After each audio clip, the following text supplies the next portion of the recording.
made it. Got back to the cabin. What a slog. Holy moly. Breaking trail. It's quite a ways in here today, and the snow is really heavy and wet. It's like snowman, making the snowman kind of snow, that packing snow.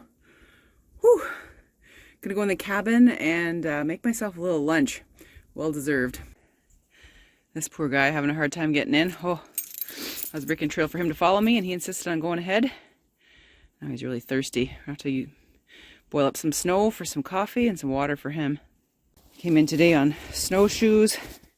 These are the ones that Kirk north of 51 made me from out east. Very nice. They still work really well. Thank you so much. I'm just going to go bring in the rest of our stuff. This little guy right there, he's rounding up the back. Whew, it's a hard go. This is my third time going up this path here trying to break trail. Quite the workout, let me tell you. See, it's beautiful. Snowing, windy. Hope you can hear me.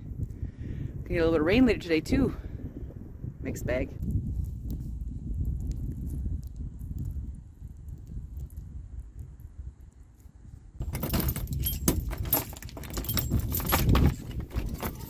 Ooh, and the door is stuck.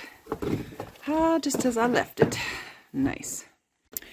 And what's for lunch, you guys ask? Well, chicken teriyaki, Mountain House. So I picked this up at Princess Auto, so quick and easy today. Nice, tasty lunch.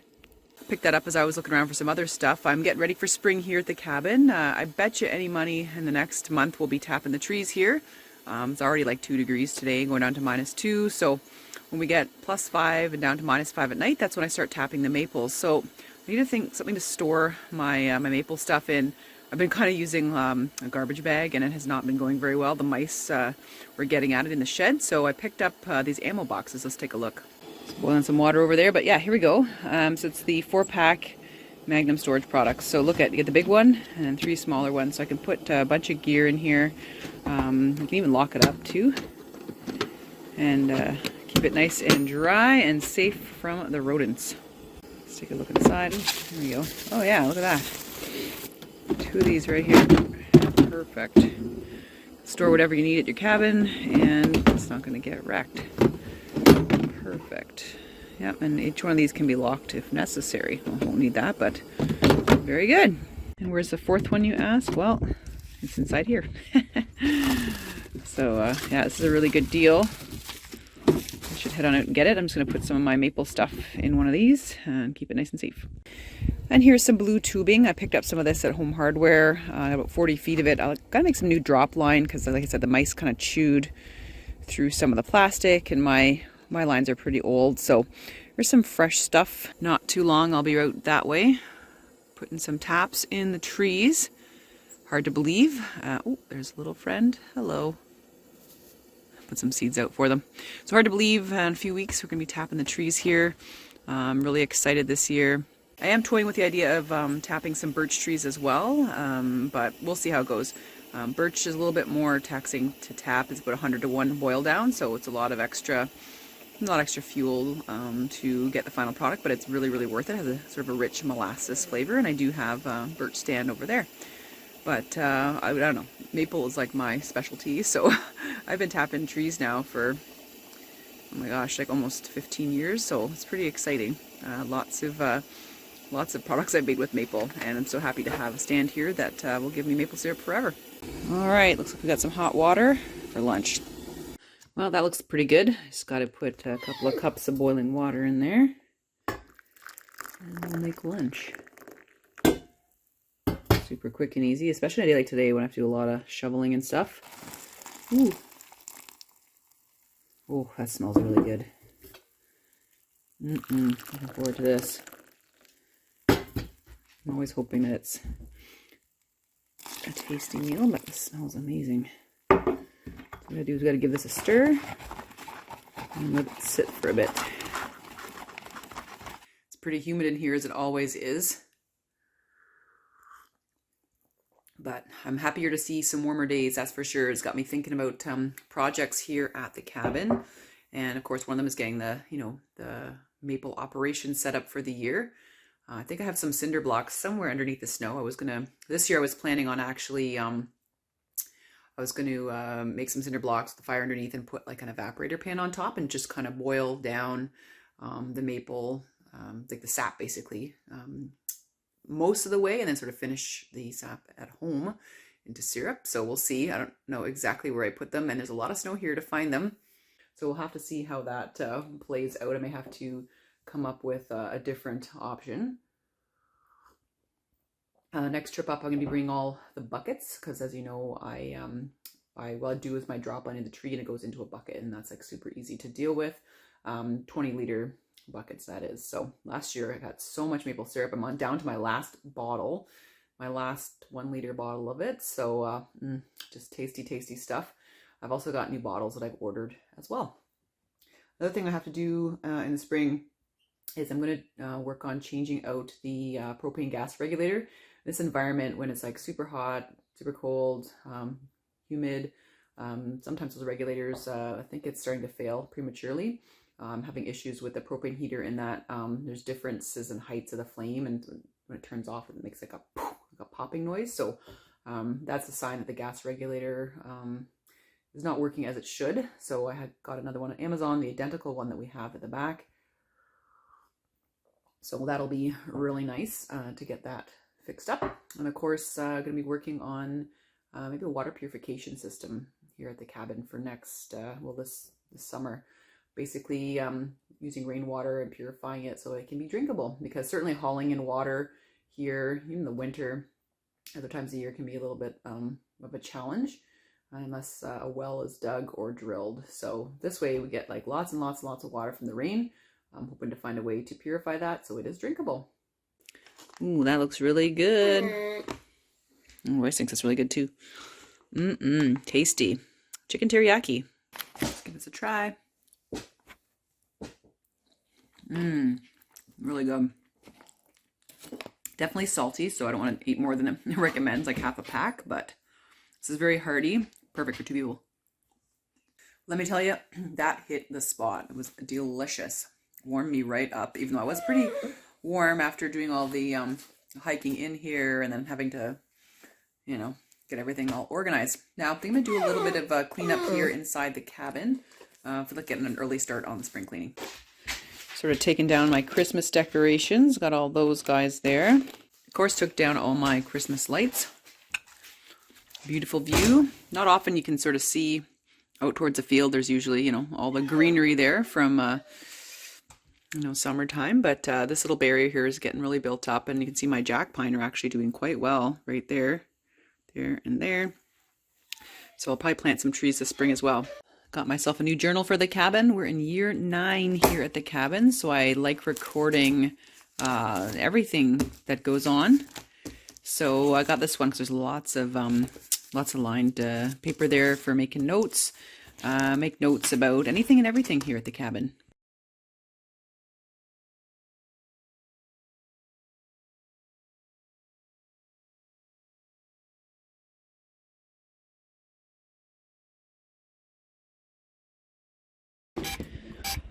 Well, that's not good news. I was just out playing with my DJI Mavic Mini. It looks like that motor is having an issue. Let's turn this off.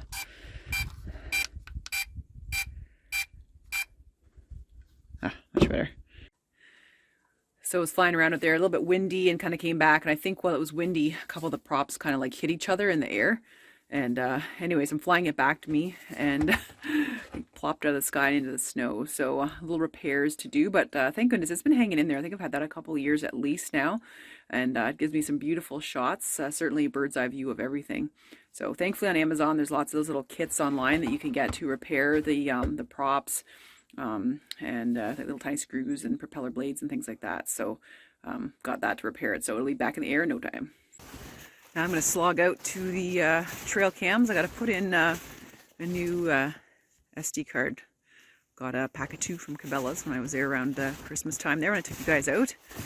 So gotta go stock them up and get ready. There's no moose go through here different times of the year, but quite often April. And had one come through here in the winter. It was awesome. Huge tracks. Like, they can move through snow like anything else. I swear. All I need is a pet moose to help me get in and out of the camp, and it'll be great. Imagine, like, you know, like putting a harness on one and letting it just like drag my stuff in. That would be ideal. Because it is quite the slog going through the snow, let me tell you. I don't know if I remember the snow ever being this sticky here before. Usually it's kind of powdery and nice. But this is quite the workout. Time to spend time outside, have a camp or something like that, or just going camping. Holy moly, it is a full body workout. So definitely will keep you in shape and very flexible. Let's take a look at these tracks here. Oh, definitely a pretty big deer. These are all yarded up by now, but must have been kind of running through here, bounding through here, because that's a huge stride length. But tracks are way too small to be moose. But few tracks, but not a whole lot of things moving around here right now. So I'm gonna get the cameras ready for spring. And this is the camera that needs the chip card here, the SD card. Looks like tracks, but this might actually just be things plopping off the pines here. I don't think these are actual footprints. If they are, that'd be amazing, but I need to put a new card in here. And apparently new batteries, because this will not turn on, so new batteries it is.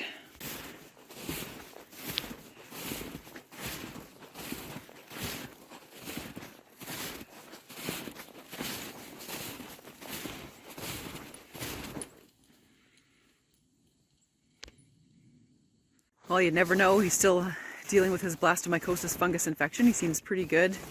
Really good exercise tolerance, can hop around, do all kinds of things. My x-rays are clear. I do not have blastomycosis, so that's good. But he'll be on treatment for quite some time, but it's nice to see him so happy and doing what he loves to do. There you go. There's deer that tend to go through here. Not too many in the wintertime, but occasionally you will see some. Another tree on its way out. Every year, gotta work on the trails. Kind of snagged up on that other aspen right there. This one's an aspen as well. Happens all the time. Every year, lots of work. Now take a look here. This is gypsy moth egg masses all on the bottom of this aspen. We've had one of the coldest Januaries in a really long time. I'm hoping that's put a huge dent in the gypsy moth population. Last year it was crazy. Let's take a look. There's something else right here I want to show you. See, they hatched out here last year. There's the pupae right here. All of them all. See all these black things? That's the moth casings right there. And now these are called the LDD moths. But yeah, this is where the eggs are, right in here. I'm just hoping that this winter did a whole lot of damage to them.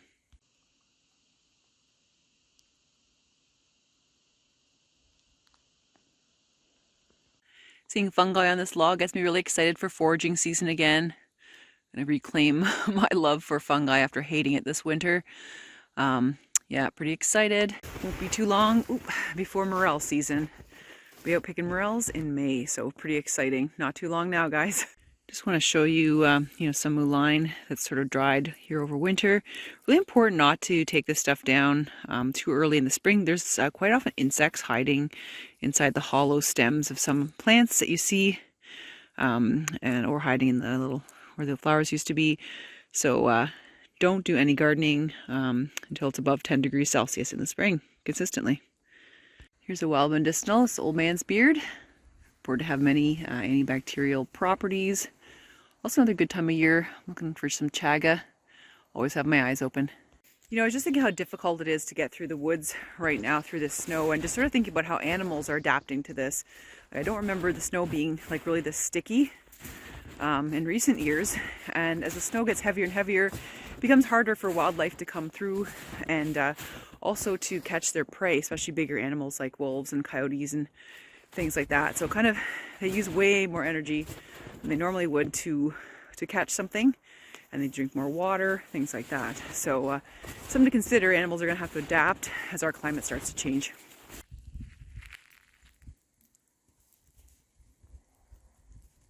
Ready and get it. Good job. Bring it back. Few bouviers it actually retrieves somewhat.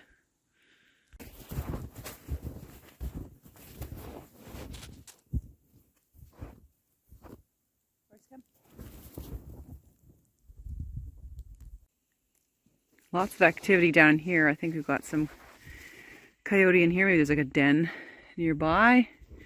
Also some fox tracks. Gotta love this time of year. You can pretty much see everything all through the woods. Well, trudging this way has been worthwhile. I actually just found some chaga. Let's go take a look. Ooh, it's a tricky getting through here. But see some right there. Right there in that yellow birch. You see that? That's chaga. It is a good chunk of chaga there. Chaga has some medicinal properties, some purported to have anti-cancer benefits, antibacterial properties. But when you harvest it, you gotta be responsible. You don't want to just gouge out the tree. I usually just saw off a little bit for personal use and save the rest of the tree to keep producing more of it. So there you go, there's chaga. Very good medicinal fungus. On a yellow birch, you can tell by the yellow color and the kind of the fraying of the bark here. And yellow birch also makes a really nice tea within itself. It tastes like wintergreen. So if you find some really young branches on it, you can enjoy some wintergreen tea while you're out in the woods. Some of you may be wondering what that is, and that's the little holes of the sapsucker. So that will cause damage to the tree, or at least cause infection and things like that to get in there. They tend to want to go around in little patches or go around the tree. So that's from the sapsucker. Here's something really interesting I wanted to show you. We've got hemlock here and we've got balsam fir. So you can see here the balsam fir needles, they're flat needles and they're long, about as long as my index fingernail there. Really nice scent. Right beside it we have hemlock. Take a look at how teeny tiny those needles are. Not quite the length of a fingernail. You can see them kind of beside each other and contrast the difference there. Again, they are flat needles as well, but very different in size. Both are incredibly fragrant, but I'm pretty excited to see some hemlock around here. It's really nice. Very good for making tools. If we look way up, it is one big old hemlock. Very nice. Well, thanks for joining me for a wonderful time here at the cabin. I've enjoyed hanging outside in this warmer weather, enjoying a little bit of snowfall, and really enjoying the day. Hope you guys have a great week as always. We'll see you in the next video. Take care. Bye.